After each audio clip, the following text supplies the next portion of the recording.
Hi friends, எல்லோரும் எப்படி இருக்கீங்க? நல்லா இருப்பீங்க. பேசும் கிரகங்களிலிருந்து உங்கள் நித்யா ராஜேந்திரன். ஃப்ரெண்ட்ஸ், ஒரு சின்ன சங்கடமான ஒரு விஷயத்தை பற்றி உங்ககிட்ட நான் சொல்லணும் அப்படின்னு சொல்லி நான் நினச்சேன். இது நிறைய பேர்த்துக்கு நடந்திருக்கலாம். இது மாதிரி நீங்கள் எதாவது கேள்விப்பட்டு கூட இருக்கலாம். அதுக்கெல்லாம் நீங்கள் யோசிச்சு பார்த்துக்கோங்க. ஃப்ரெண்ட்ஸ், என் சின்ன மாமியார் இறந்து போயிட்டாங்க. அவங்களுக்கு 10ஆம் நாள் காரியம் செய்கிறதுக்காக நாங்கள் ஒரு ஆற்று ஓரத்துக்கு போயிருந்தோம்.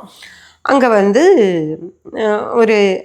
ஒரு ஐயர் எங்களுக்கு செஞ்சு கொடுத்தார். எல்லாம் போய் எல்லாம் செஞ்சோம்.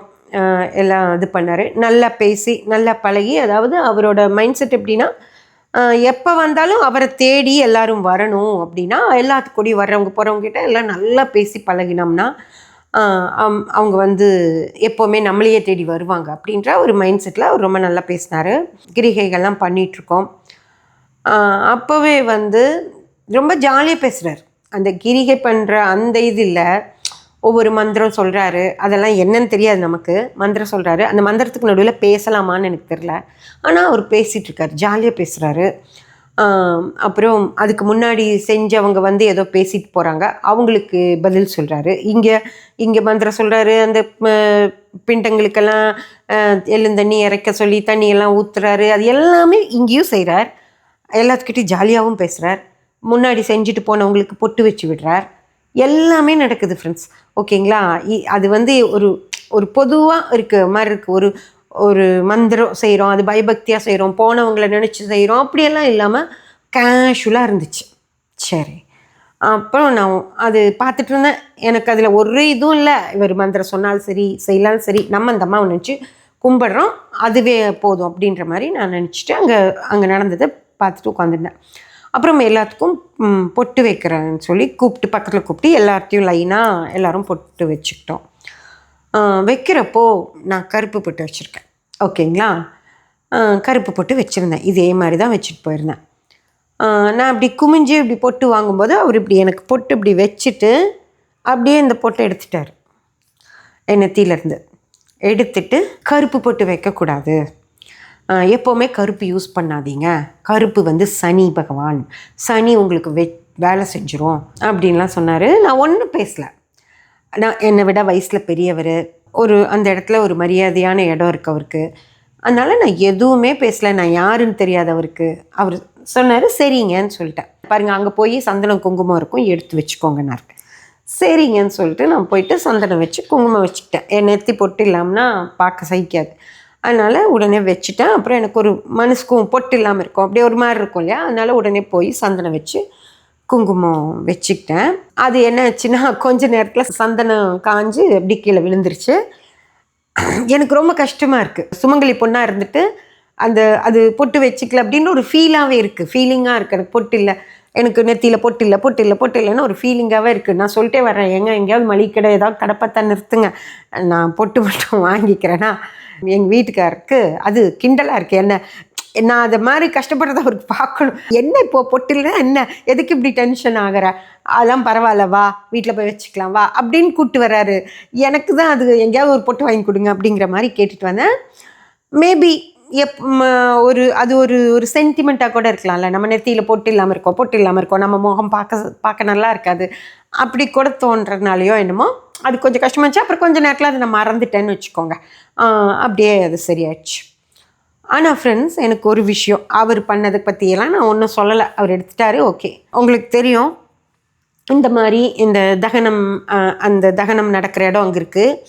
இடுகாடுன்னு சொல்லுவோம் இல்லையா? இடுகாட்டு ஆறு, இடுகாடு மேடையில் தான் இந்த 10ஆம் நாள் காரியங்க, தவசங்க, திதி கொடுக்கறது எல்லாமே நடந்துட்டுருக்கு. ஓகேங்களா? 3ஆம் நாள் காரியம், 12ஆம் நாள் காரியம், எல்லாம் 16 எல்லாமே நடக்குது. அந்த இடம் சனியுடைய இடம். சரிங்களா? அந்த சனியோட இடத்துலையே உட்காந்துட்டு சனி ஆகாது அப்படின்னு சொல்கிறாராம். அதுவும் ஜோதிட ரீதியாக தான் சொல்கிறானா. சனி அது நிறைய சொன்னார். அதை பற்றி பொட்டு எடுத்துகிட்டு வரல, அதுக்கப்புறம் அதை பற்றியெல்லாம் பேசணும்ல, அதனால நிறைய சொன்னார். சனி அப்படி செய்யும் இப்படி செய்யும்லாம் சொன்னார்.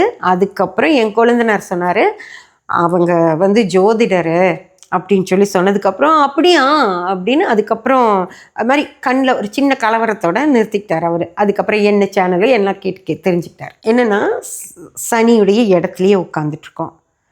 கருப்பு அப்படின்றது சனியோட கலர் தான். அப்போ இதை என்ன பண்ணுறது? எல்லார் தலையிலையும் இது இருக்கே, இந்த கலரை என்ன பண்ண முடியும்? நம்ம கிட்ட இருந்து இது எடுக்க முடியுமா? சரியா? இது கருப்பு அப்படின்னா இதை என்ன பண்ணுறதுன்னு எனக்கு தெரில. அது இல்லாமல் இந்த உடம்புல நிறைய பேருக்கு, லேடிஸ்க்கு இருக்காது, ஜென்ஸுக்கு நிறைய ரோமங்கள் இருக்கும், அது கருப்பாக தான் இருக்குது. என்ன பண்ணுறது? சரி, நமக்கு கொஞ்சம் கலர் கம்மியாக இருக்கவங்க கருப்பாக இருக்காங்களே இல்லைங்களா? கருப்பு கலர்லையே இருக்காங்களா இல்லையா?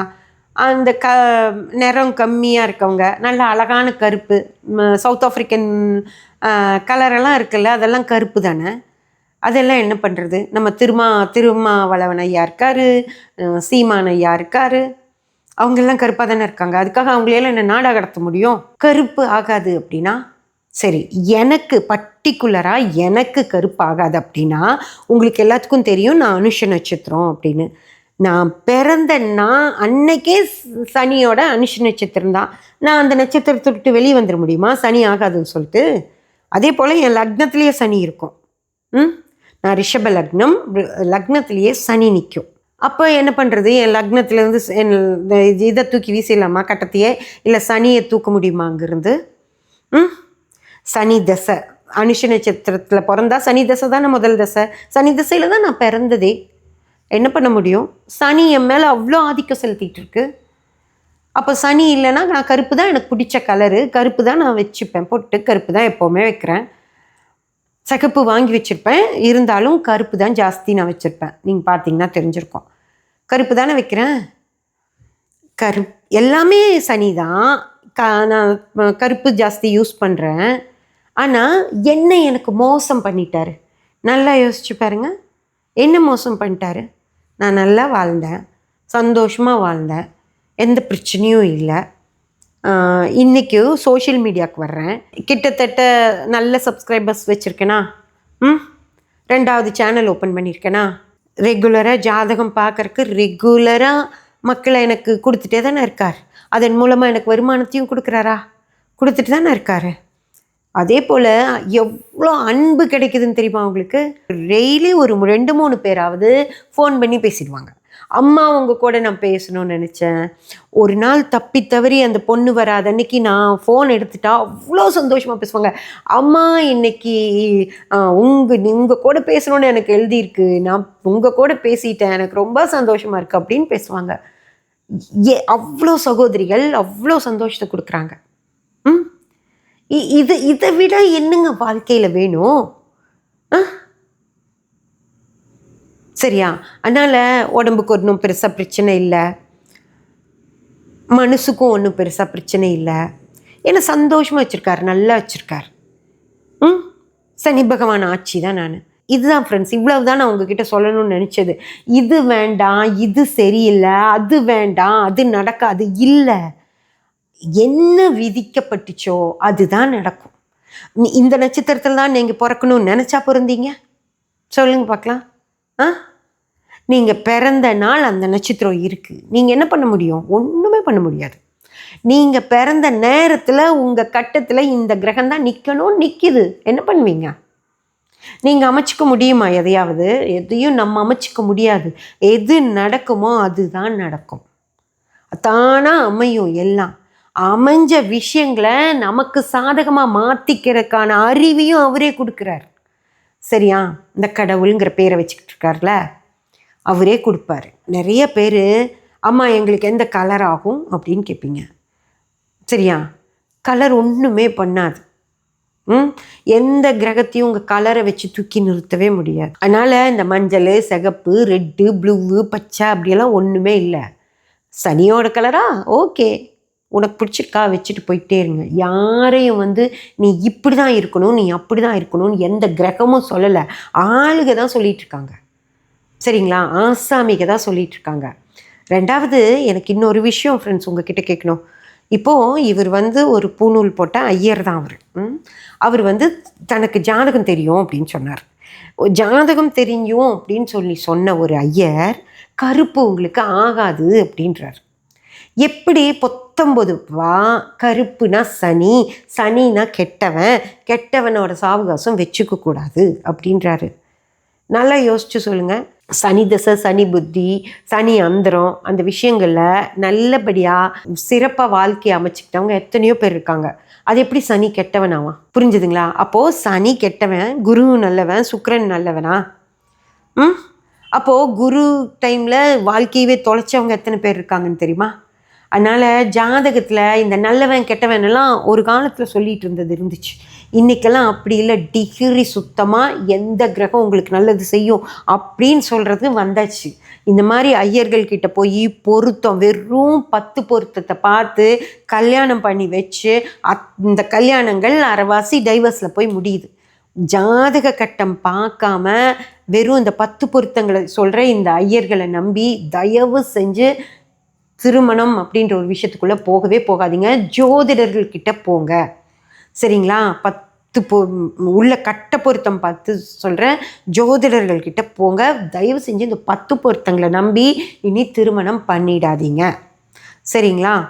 அதே போல் இன்னொன்று சொல்கிறேன், அதாவது ஒரு கோயிலில் பூஜை செய்கிறவராக இருக்கிறவர் ஜோதிடர் அப்படின்னு நினைக்காதீங்க. அவங்களுக்கு பஞ்சாங்கம் பார்க்க தெரியும்.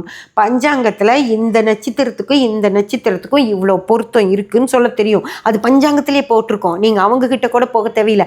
நீங்களே பஞ்சாங்கம் எடுத்து பார்த்தீங்கன்னா திருமண நட்சத்திர பொருத்தம்னு இருக்கும். அதில் இந்த நட்சத்திரத்துக்கு இந்த நட்சத்திரத்தை சேர்த்தலாமா வேண்டாமான்னு ஒரு டேப்லர் காலம் மாதிரி போட்டு வச்சுருப்பாங்க. அந்த டேப்லர் காலம் என்னென்னா 2 × 2 2, 2 × 3 6 அப்படி இருக்குல்ல. அந்த மாதிரி இந்த நட்சத்திரம் பொருந்தாது, இந்த நட்சத்திரம் பொருந்தும் அப்படின்னு இருக்கும். அப்படி தயவு செஞ்சு அதை நம்பி திருமணம் பண்ணவே பண்ணாதீங்க. அதுக்குள்ளே ஸ்ரீதீர்க்கமா 5% கூட நான் எடுத்துக்க மாட்டேன். எல்லாரும் கேட்குறீங்கிறதுக்காக மட்டும்தான் நட்சத்திர பொருத்தம் சொல்கிறேன். இல்லைன்னா நான் நட்சத்திர பொருத்தம் சொல்லவே மாட்டேன். உள்ளே இருக்க கட்டங்களில் இருக்க பொருத்தம் தான் சொல்லுவேன். ஸ்ரீதீர்க்கம் படித்த பொண்ணு, நல்லா படித்த பொண்ணு என்கிட்ட கேட்குறாங்க, ஸ்ரீதீர்க்கம் இல்லையேம்மா அப்படின்னா நான் என்ன ஆவேன்? ஒன்றும் ஆக மாட்டேம்மா. உன் லக்னத்தில் உன் ஆயுள் இருக்குது, இந்த ஸ்ரீதீர்க்கத்தில் உன் ஆயுள் இல்லை அப்படின்னு சொல்லி அந்த பொண்ணுக்கு புரிய வச்சேன். ஓகேங்களா? தயவு செஞ்சு இந்த மாதிரி பல தப்பு சொல்லலை. அவங்க இதுதான் ஜோதிடம்னு நினச்சிக்கிட்டு இருக்காங்க.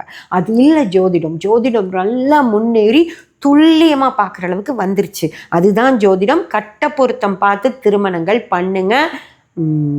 நட்சத்திர பொருத்தங்கள் பார்த்து தயவு செஞ்சு பண்ணிடாதீங்க. அது உங்களுக்கே பிரச்சனையாக தான் முடியும். சப்ஸ்கிரைப் பண்ணி பெல் பட்டன் ப்ரெஸ் பண்ணி வச்சுக்கோங்க. அப்போ தான் நான் போடுற எல்லா பதிவுகளும் உங்களுக்கு கிடைக்கும். லைக் பண்ணி, ஷேர் பண்ணி, கமெண்ட் பண்ணிங்கன்னா எனக்கு சப்போர்ட்டிவாக இருக்கும். Thank you friends.